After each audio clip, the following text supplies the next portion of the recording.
Halo, assalamualaikum, apa kabar semuanya? Untuk yang belum kenal, salam kenal. Aku Yasir Jagalba. Di channel ini aku akan ngebahas semua hal apapun yang menurut sudut pandangku menarik untuk dibahas. Jadi untuk yang belum subscribe, please klik tombol subscribe sebagai support agar channel ini bisa terus berkembang. Kayaknya semua orang pasti akan setuju jika ada statement kalau Jepang adalah negara maju yang paling luar biasa. Dalam perekonomian, pembangunan, teknologi, karya, budaya, semua patut diacungi jempol. Tapi apa rahasianya? Apa yang membedakan mereka dengan kita? Yap, disiplin dan anti malas. Orang Jepang dikenal sangat menjunjung tinggi nilai kedisiplinan dalam segala hal. Disiplin waktu, disiplin belajar, dan tentu disiplin kerja. Bisa kita lihat saat mereka melakukan pekerjaan, dengan profesionalitasnya mereka udah kayak robot yang bekerja dengan sangat cepat dan totalitas. Dan tentu ini semua bisa dilakukan karena mereka sangat anti dengan yang namanya malas. Walaupun semua orang tahu lawan dari kerja keras adalah rasa malas, tapi nggak semua orang bisa mengatasi rasa malas dengan mudah. Kebanyakan orang saat ingin memulai atau mengerjakan apapun pasti akan bilang, nanti aja deh, besok aja lah, minggu depan aja ah. Yang akan membuat hal itu akan selalu tertunda, bahkan nggak jadi kita lakuin. Padahal hal itu sebenarnya penting untuk kita, entah itu masalah pekerjaan, olahraga, atau apapun. Kita selalu menundanya karena mungkin kita udah kebayang hal berat yang akan datang kalau kita ngelakuin itu. Jadi karena itulah kita terus-terusan gampang merasa malas. Tapi uniknya hampir kebanyakan orang Jepang sangat rajin dan bekerja keras, seolah nggak kenal sama apa yang namanya malas.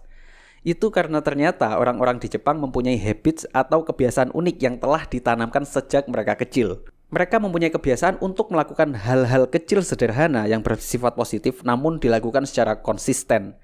Mereka akan mencoba melakukan hal yang ingin mereka capai setiap harinya walaupun hanya sebentar. Dan hal inilah yang mereka lakukan hingga dewasa yang akhirnya membentuk karakter yang bekerja keras dan nggak kenal malas. Metode ini dinamakan Kaizen. Kai yang berarti berubah dan Zen yang berarti bijak atau baik. Yang secara keseluruhan mempunyai arti berubah menjadi lebih baik dengan bijak. Metode ini ditemukan oleh Masaki Imai. Sebenarnya Kaizen adalah metode sederhana di mana kita cukup meluangkan waktu 1 menit saja setiap harinya untuk melakukan hal yang ingin kita capai. Yap, 1 menit. Entah itu membaca buku, melatih skill baru, belajar push up, belajar ngedit video, belajar ngomong depan kamera, atau masalah pekerjaan, kita cukup melakukan dalam 1 menit setiap harinya di waktu yang sama setiap harinya untuk bisa menjadi benar-benar ahli dalam hal tersebut. Inilah mengapa metode Kaizen ini juga disebut metode 1 menit. Tapi apa memang benar bisa berhasil? Kita yang udah serius ngelakuin lama berjam-jam aja belum tentu ada hasil. Gimana 1 menit? Justru disitulah masalah kita. Sebenarnya permasalahan kita terletak pada rasa cepat bosan pada segala hal sesuatu yang kita lakukan karena terlalu menggebu-gebu. Bisa dibilang anget-anget tai ayam lah. Jadi cepet datang dan cepet hilang.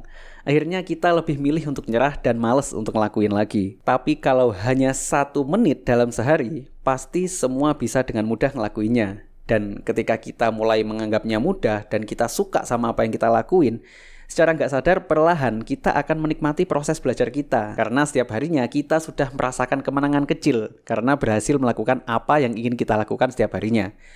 Yang akhirnya akan meningkatkan keahlian atau skill kita sedikit demi sedikit, namun pasti. Ini sama halnya kita sedang berinvestasi untuk otak, karakter, dan kepribadian kita. Jadi dengan metode Kaizen ini yang tadinya males, jadi nggak bisa males. Yang tadinya bilang nggak ada waktu, jadi punya waktu.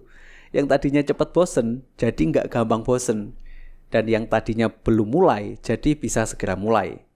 Karena sebenarnya kunci kesuksesan dari segala hal adalah konsistensi. Aku pikir cukup sekian dulu video ini. Kalau kalian suka dengan konten seperti ini, tolong tinggalkan like dan subscribe untuk mendukung channel ini lebih maju. Silahkan ketik di kolom komentar kalau ada saran untuk video-video berikutnya. Terima kasih dan sampai jumpa di next video. Bye.